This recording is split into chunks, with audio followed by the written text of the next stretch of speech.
An increasingly assertive China has warned that World War III is inevitable unless the United States stop meddling in the South China Sea affairs. Earlier this week, the People's Liberation Army said in a new white paper that it is going to up the ante in South China Sea. In a sign of its growing self-confidence, Beijing said that it would now focus less on defensive capabilities and step up the efforts to build offensive capabilities. China is aggressively building artificial islands in the disputed Spratly Islands area. The construction includes runways and port facilities that could harbor military planes and warships. Islands in the region are also claimed by the Philippines, Malaysia, Taiwan, and Vietnam, who have all protested against China's expansion. Now, last week, a U.S. military plane ignored repeated warnings from the PLA to fly reconnaissance missions over the disputed islands. U.S. Defense Secretary Ashton Carter has refused to recognize artificial islands as a maritime zone controlled by a nation. He said Washington was determined to protect the freedom of navigation in the South China Sea as is allowed under international conventions.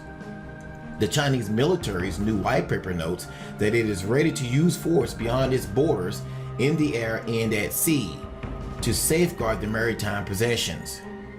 Global Times, a mouthpiece of the Communist Party, said that China does not want a war, but if the United States' bottom line was to make China halt its activities, then a World War III was inevitable.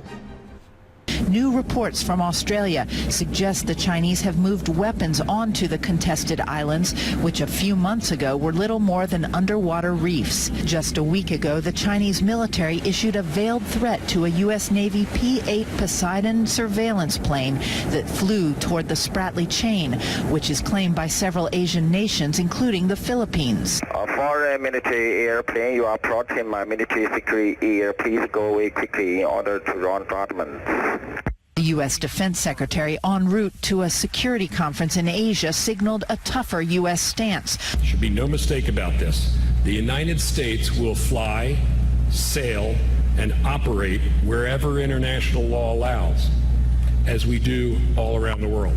A view echoed by the U.S. Admiral, who first drew attention to China's construction of what he termed the Great Wall of Sand. There's no shortage of challenges that confront us. From North Korea with its quest for nuclear weapons, China's preposterous claims to and land reclamation activities in the South China Sea. The Chinese Foreign Ministry pushed back. Everyone is fully aware of the reason, which is that some countries keep playing up tensions and tarnishing the image of China for self-serving interests. On Tuesday, China held a groundbreaking ceremony for 2 lighthouses on the new islands. Since January, the Chinese have added 1,500 acres to the Spratly Chain by dredging deep harbors and long runways that can handle warplanes. You can see here the landing strip. After years of unexplained double-digit defense spending increases, China released a white paper on its defense strategy this week.